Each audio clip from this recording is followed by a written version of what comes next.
Court, SARS, in the state, sometimes in 2015, and hence this petition.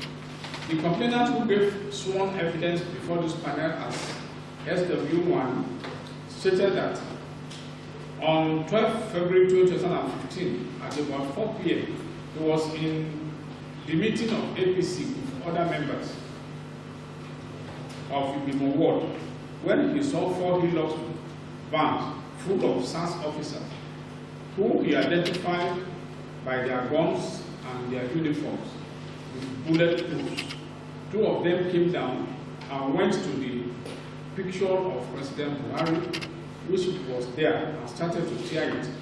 He went to him and asked for the reason, which made him to hold his cloth and started to beat him, while others were shooting sporadically and disrupted the meeting.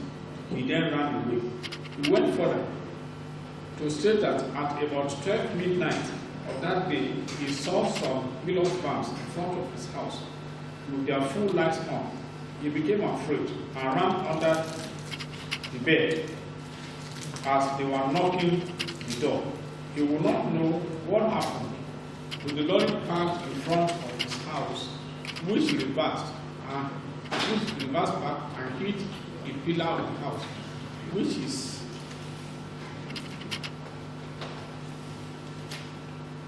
which remains damaged there up to date. That the officers broke the doors of his house and moved the door and entered the house. They dragged him out from under the bed and beat him up. They put him inside their Hilux van face down, put their legs on him, and drove him off to an unknown place. They later carried one Jimmy with him before they went to Kyono to carry one Olusola Bello and Ojo Adedeji. They brought all of them to SARS office at Igbemo-Ekiti, headed by one Scorpion.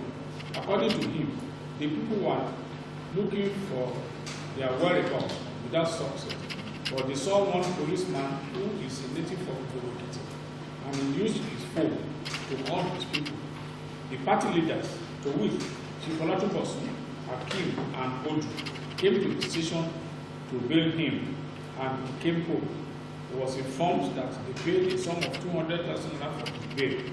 He stated further that the SARS officers came back on the 5th of February 2015 to arrest him alone to their station, saying that the governor gave instructions that he should not be released until after the election, and that they should search his house. His house was searched, but nothing incriminating was found. They also made a video coverage of his damaged building to be shown to the government.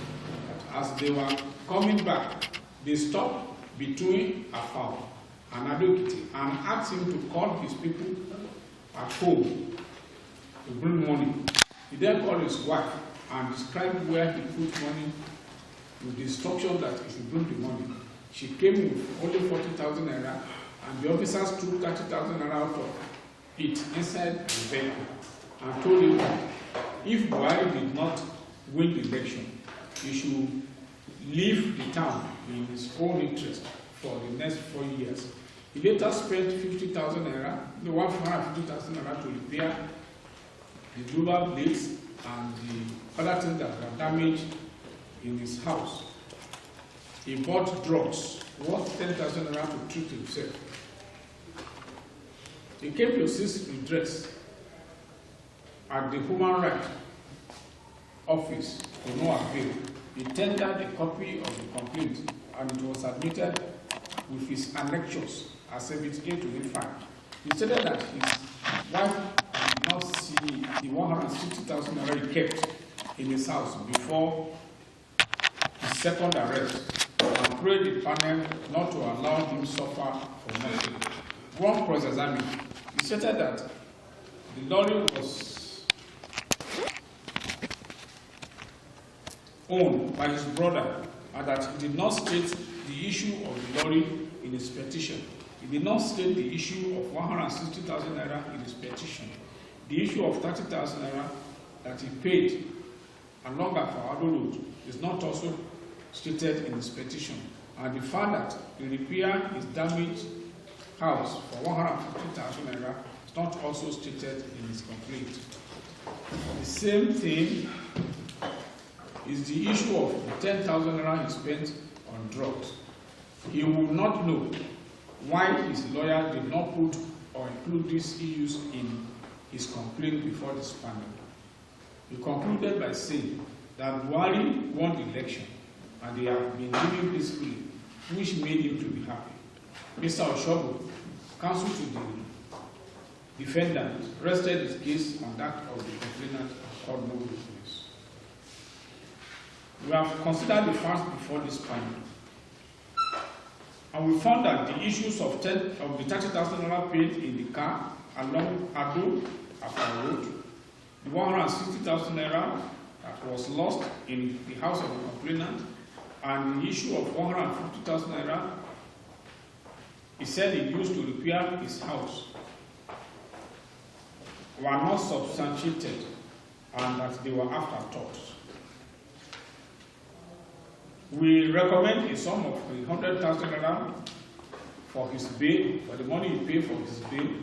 We recommend a sum of 10,000 naira for his drugs, which he used to treat himself. And we are recommending another 50,000 naira for the trauma he suffered. Conclusively, we are recommending a sum of 160,000 naira compensation to be paid to the complainant in this manner.